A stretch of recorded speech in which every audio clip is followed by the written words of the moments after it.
Hello, everybody. Well, it's time, fourth, jointly speaking, time to talk. I decided today I'm going to talk about planned giving. And the reason I'm talking about that is because your planned day, I should say, not giving, but planned day. Everybody has things they need to do. There's no question about that. We all go through it. Shopping, churches, visiting, whatever, doctors. But I want you to get in the habit of making a routine out of how you plan your week. So, what I usually do is I take Sunday, I have breakfast, I have a shower, I eat my lunch, and then after lunch, I sit down at the table and I have a piece of paper or a notebook, whichever you prefer. And I sit down and I think about, okay, what do I need to do this week? You want to take and figure out everything that you have planned for the week. In other words, mostly get your doctor appointments in first. Like, say, Tuesday, you have an appointment and it's at 1 o'clock. Okay. Then Tuesday, you're not going to do anything before that. In the morning, get dressed, get ready to go, eat your lunch, and be prepared to go to the doctor. But try not to duplicate too much, anything, in fact, anything at all in one day. I find it works better. I find it makes me more aware of everybody, what's going on. I get to talk to the, people, and I don't make mistakes as much. Whereas if I have two visits in one day, I tend to make mistakes. I forget things. You know how that goes. We all do it. But by just planning on one day for a doctor, the next day you can go shopping if you want to. Or you can take a day off and then go shopping. Or you can visit a friend. The thing is, whatever you're doing, plan it. Plan one thing a day that's going to be physically not challenging, but maybe exhausting. Think of it in terms of that. It's going to take a lot for you to go. You got to get to the doctor. So how do you get there? Do you have a ride? Do you drive yourself? Do you have to take a bus? Do you have a taxi? Whatever. You have to make all these arrangements. And you're better off if you can do it earlier and sooner and do it before you go the morning of. You'll find it will work much better for you and it will be more successful. I like doing it that way. I find if I've got an appointment, let's say 11 o'clock in the morning, I get up, I've got my clothes laid out and ready to go that I'm going to wear for that particular appointment. I have my transportation all planned ahead of time. I go to my appointment. Of course, needless to say, it louses my lunch up, but that's okay. But we work around it, and I get my lunch after, and I come back about, sometimes depending, can be 2 o'clock. And that's exhausting because I left at 10. It can be very tiring. I highly recommend when you have something like that, you plan ahead, you organize your time, you will do much, much better physically. You won't be exhausted, you won't be tired, and you'll be able to think clearer, and you'll know what you want to do. The other thing I highly, highly recommend is take a day off in between some of these appointments. If you got appointments, let's say Tuesday and Thursday in a week, I highly recommend Wednesday you stay home, stay put, get rested, relax, and go through it. Don't put yourself through you got to go someplace every day, because you really don't. Your appointments, yes, you have to go to them. I agree. You have to. And you have to shop. But you can shop anytime. And nowadays, if you really not ambitious, there are companies that will come out and shop for you. It's amazing. It's terrific. It helps you. They bring the food to your home, makes your life easier. You have to check around, and see which one is best for you. There are two or three, and sometimes, if you can find a home health aide or somebody like that who will do it for you. So there are a lot of things that you can do to make life easier on you, and I highly recommend it. Please plan your week ahead. I love to plan it. I love to be organized. It makes me easier to do things with. I don't get tired as quickly, and I can enjoy everybody's company far more than if I am stuck rushing around and I'm too tired. And you want to be sure you make that list of questions for your doctors. If you do nothing else, always, if you have any questions, any problems, write them down. And then usually if you have a problem and you had it for 2 weeks and it's gone, it's probably okay. But let the doctor know anyway. It doesn't hurt. He'll take a look at it, okay? I want you to do that. I want you to be careful about that. I just can't stress it enough. I watch people do things. I just met a lady today she's a good example. She's in her, I'm guessing, late 70s maybe. And she went out yesterday with a family member. And she got her fingernails done, she got her hair done, she got her toenails done, and she couldn't come to dinner last night. She was too tired. She was exhausted. And today she still was tired. That was too much. Break it down. Your toenails and your fingernails, you don't need them painted. They're not that big a deal. But the point is that she overdid for her age and her health. And that was not good. You have to think about these things when you're doing it. Because if you don't, you're going to be in big trouble. It just makes sense. And I know, like, Easter's coming up in a couple of weeks. And there's something else you got to plan for. I don't know how you do it. If you want everybody to come to your house, what I recommend, have everybody bake something different, and you tell them what to bake and bring it to your house, and you bake one thing. That way you have all your regular meals that you have for Easter, whatever you wanted. But everybody did it, and the stress was not on you. Have somebody bring dessert, bring a vegetable, bring the potato, bring the meat, whatever, salad. Make it easy on yourself and everybody else. You'd be amazed. And I think they would enjoy doing it just as much as you would, because they'd be having something they know they like, because they're cooking it. And that's the key. But you really have to do this, folks. Make life a lot. You could do this for any holiday. Any holiday. Divide your meals up. Make it easier on yourself.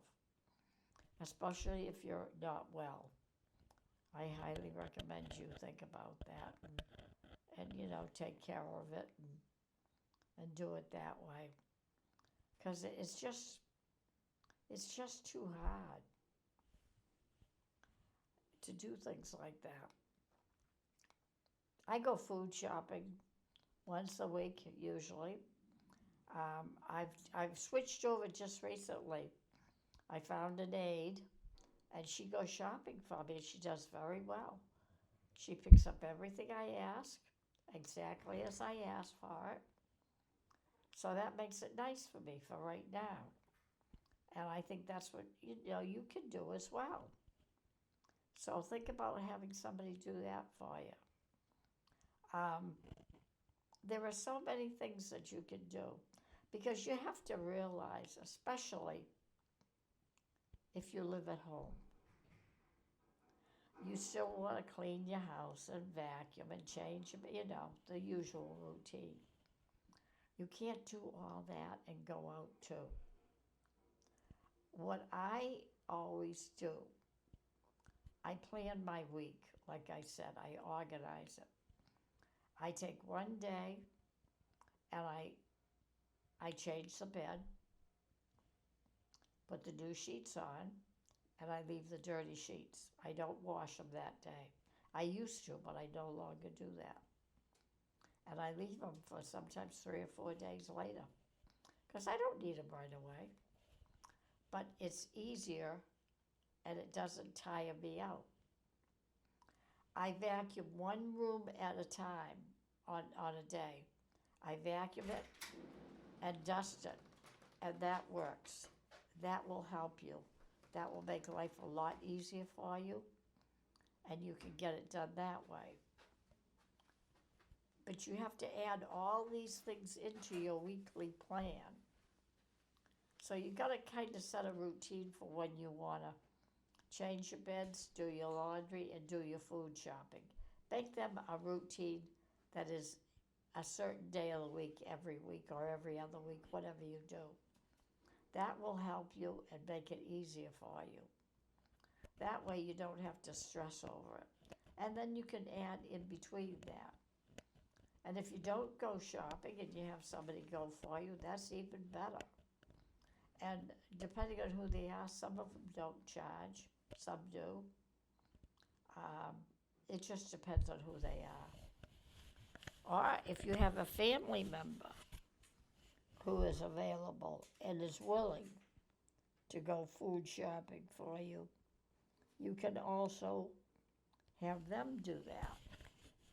And that would be a good thing. There are so many ways that you can make life better and easier for yourself and for everybody else as well. So think about doing some of these things because I think you'll find they'll help you. And like I said, I clean one room in the house a day. In the morning, I get up and I spend, probably an hour or less. I vacuum it and I dust it. That's it. Because they're not too dirty anyway, But it makes it easier. Even if you have children and family, do one room a day and get it clean. It will make your life a lot easier, a lot healthier. And I think you'll be happier if you can do that. So think about doing it anyway, okay? With a vacuum cleaner, because that's the key.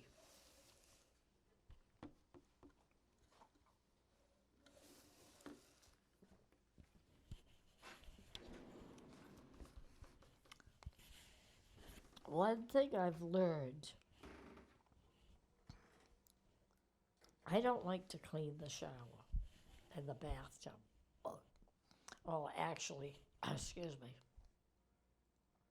it's very difficult for me to do it. I can do the rest of the bathroom, but I just can't do that area.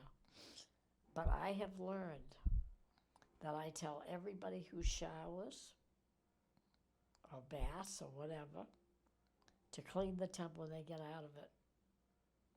Now, it may seem kind of unfair, but I figure they're in there and they can do it. They got water in the tub, the shower, whatever. All it does, take a little work, and they can do it. So if they will do that for me, I appreciate that. And I find they will do it. If they can't do it the day they take the shower, they will do it, sooner, another day. And that's okay too. I'll take whatever they give me. But you can do that. And I think that's what's important. I think it's good to know. And I think it will help you and make life a lot easier for you.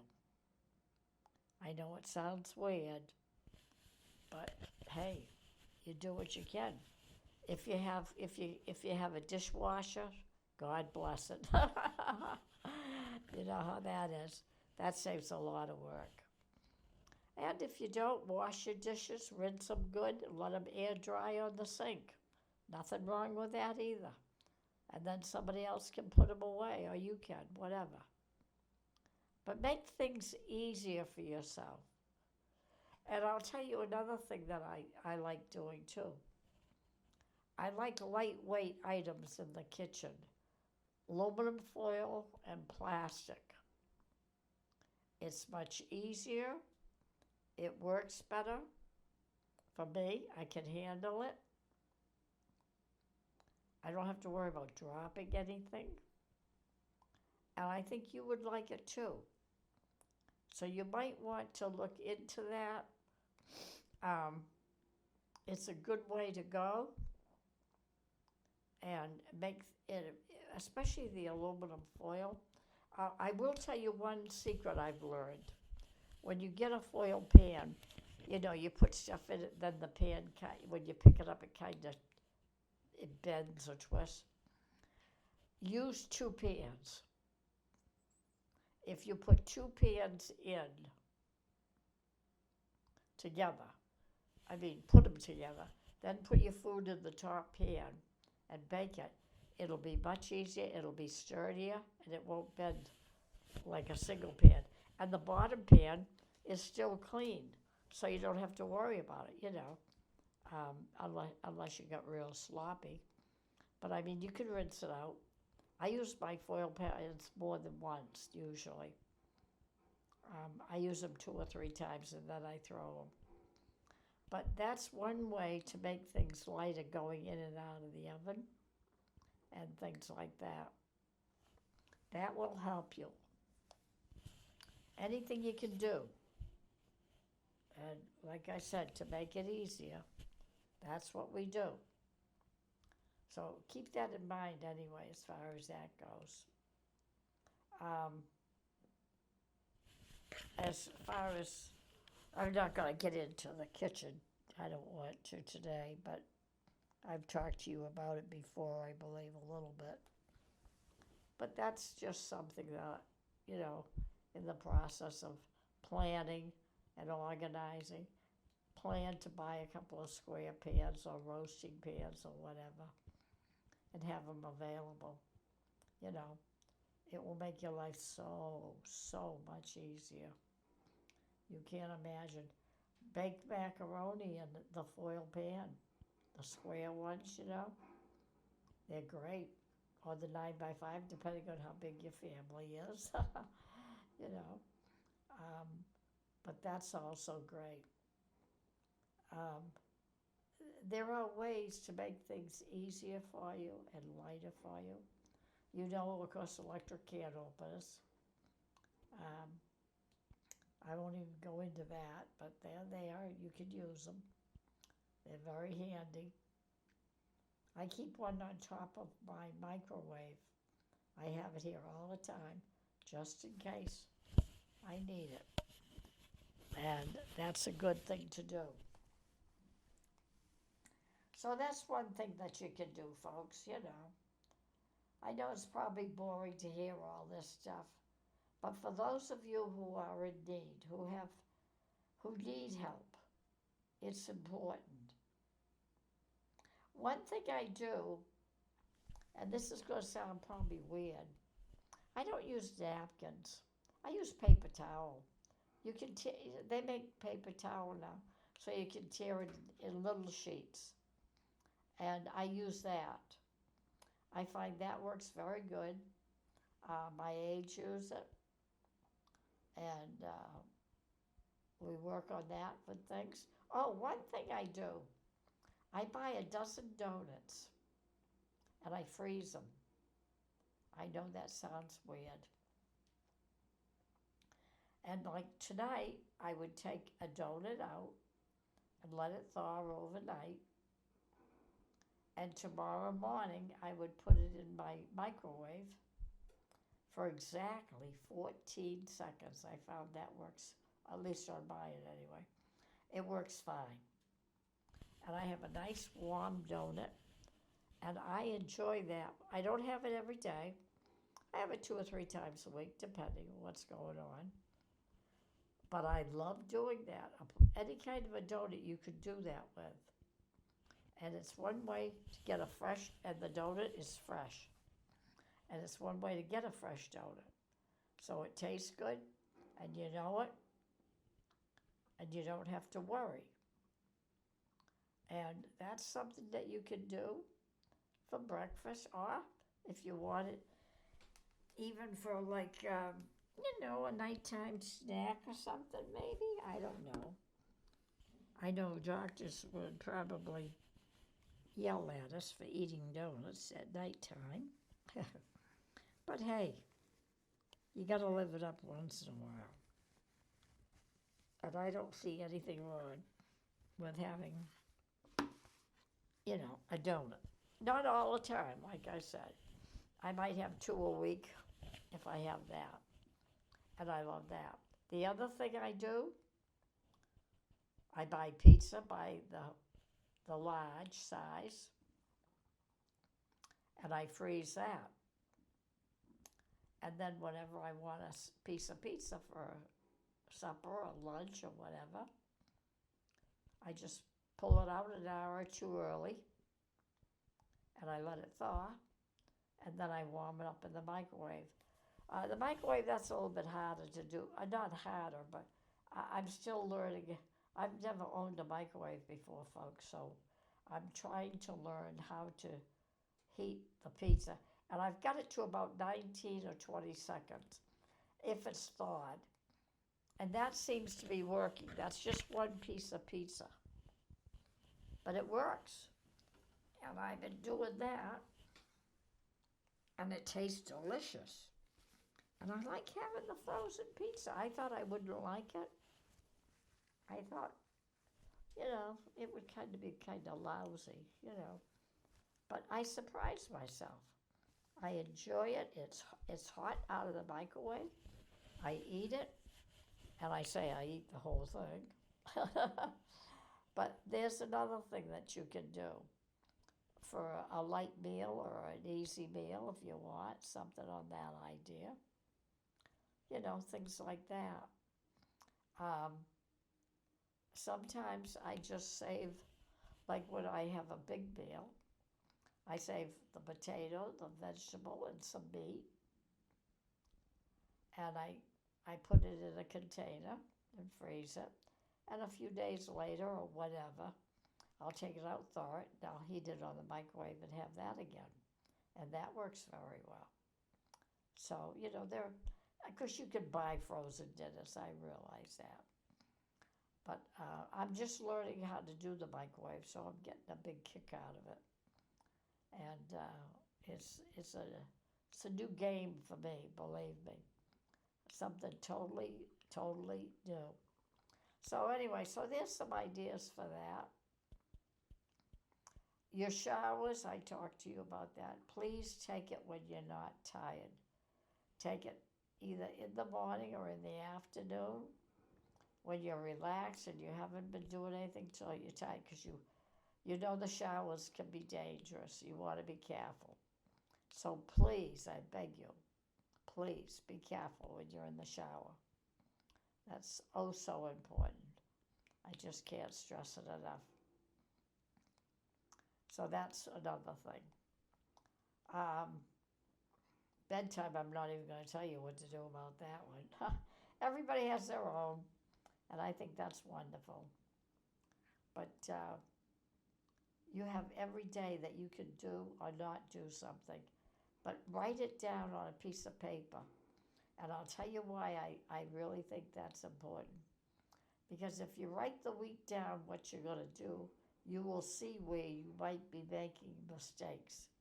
In other words, doing like, let's say going shopping twice in one day, or going out with a friend and then going shopping. It may be too much. And then you can correct that. If you see it on the paper, you'll know what you've done wrong and you can correct it. And I highly, highly recommend you do that. It will make your life a lot easier. I mean, I realize you can't put necessarily every little thing down, but you can come pretty close. You'd be amazed. You know, with children, it's a little bit harder, but if you have a child that's disabled, he still has to go to therapy or he still has to exercise. So you want to do that with him. And that's one thing you want to be sure you do, and keep him stimulated. Make it fun. Don't boss him into doing the exercises. Make it fun. Make him laugh at you when you do it or something, and he'll get a kick out of it. And then he'll try and do it. You'd be amazed what can happen. And I really believe that with children. Children are amazing, and they can do a lot. So hopefully you'll be able to do that. Anyway, let's see, what else?